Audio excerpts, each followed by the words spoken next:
ಅತಿ ವೇಗವಾಗಿ ಅಭಿವೃದ್ಧಿಯ ಪಥದಲ್ಲಿ ಸಾಗ್ತಾ ಇದೆ ಉಡುಪಿ ನಗರ. ಆದರೂ ಪೆರಂಪಳ್ಳಿ ವಾರ್ಡ್ನಲ್ಲಿ ಕುಗ್ರಾಮದ ಪರಿಸ್ಥಿತಿಯಲ್ಲಿ ಜನರು ಕರುಣಾಜನಕವಾಗಿ ಜೀವನ ಸಾಗಿಸ್ತಾ ಇರುವ ವಿಪರ್ಯಾಸದ ಸಂಗತಿ ಕಂಡುಬಂದಿದೆ.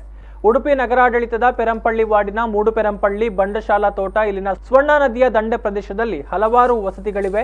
ಇವರೆಲ್ಲರೂ ಕೂಡ ಶತಮಾನದಿಂದ ಇಲ್ಲಿಯೇ ನೆಲೆ ಕಂಡು ಬದುಕು ಕಟ್ಟಿಕೊಂಡವರು. ಸಂಪರ್ಕ ರಸ್ತೆ ಇಲ್ಲದೆ ಇಲ್ಲಿನ ನಿವಾಸಿಗಳು ಬಹಳವಾಗಿ ತೊಂದರೆಯನ್ನು ಅನುಭವಿಸ್ತಾ ಇದ್ದಾರೆ. ಆಡಳಿತ ವ್ಯವಸ್ಥೆಗಳಿಗೆ ಮನವಿ ಸಲ್ಲಿಸಿದ್ರು ಇಲ್ಲಿನ ಮುಗ್ಧ ಜನರ ಅಳಲಿಗೆ ಇದುವರೆಗೆ ಜನಪ್ರತಿನಿಧಿಗಳಾಗಲಿ ಅಧಿಕಾರಿಗಳಾಗಲಿ ಯಾರೂ ಕೂಡ ಸ್ಪಂದನೆ ಕೊಟ್ಟಿಲ್ಲ ಅಂತ ಇಲ್ಲಿನ ಹಿರಿಯ ನಾಗರಿಕರು ದೂರ್ತಾ ಇದ್ದಾರೆ. ಪ್ರತಿ ವರ್ಷ ಇಲ್ಲಿನ ನಿವಾಸಿಗಳು ಸ್ವರ್ಣ ನದಿಯಲ್ಲಿ ಉಕ್ಕಿ ಬರುವ ನೆರೆಯನ್ನು ಎದುರಿಸಬೇಕು. ನದಿ ದಂಡೆಗೆ ತಡೆಗೋಡೆ ಕಟ್ಟದೆ ಇರೋದ್ರಿಂದ ನದಿ ಕೊರೆತ ಉಂಟಾಗಿ ಇಲ್ಲಿನವರ ಬಹಳಷ್ಟು ಕೃಷಿ ಭೂಮಿ, ತೆಂಗಿನ ಮರಗಳು ನದಿಯ ಒಡಲನ್ನ ಸೇರಿಕೊಂಡಿದೆ.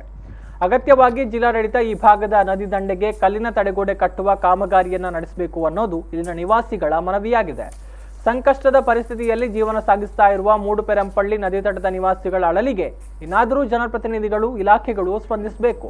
ಇತ್ತೀಚೆಗೆ ಅಲ್ಲಿ ಒಂದು ಅನಾರೋಗ್ಯ ಪೀಡಿತವಾದಂತಹ ರೋಗಿಯನ್ನು ನಾವು ಕರ್ಕೊಂಡು ಹೋಗಲು ಹರಸಾಹಸ ಪಡುವಂತ ವಿಷಯ ಬಂದಿದೆ. ಯಾಕಂತ ಹೇಳಿದ್ರೆ ಇತ್ತೀಚೆಗೆ ಒಂದು ಅನಾರೋಗ್ಯ ಅಲ್ಲದೆ ನಿನ್ನೆ ಮೊನ್ನೆ ಒಂದು ಮರಣ ಹೊಂದಿದ್ರೂ ಕೂಡ ಅಲ್ಲಿ ಹೊರಗೆ ಆಂಬ್ಯುಲೆನ್ಸ್ ಹೋಗದೆ ಇಲ್ಲದ ಕಾರಣ ಅದನ್ನು ನಾವು ಸುವರ್ಣ ನದಿಯಲ್ಲಿ ದೋಣಿಯ ಮುಖಾಂತರ ತಕೊಂಡು ಬರುವಂತಹ ಪರಿಸ್ಥಿತಿ ನಡೆದಿದೆ.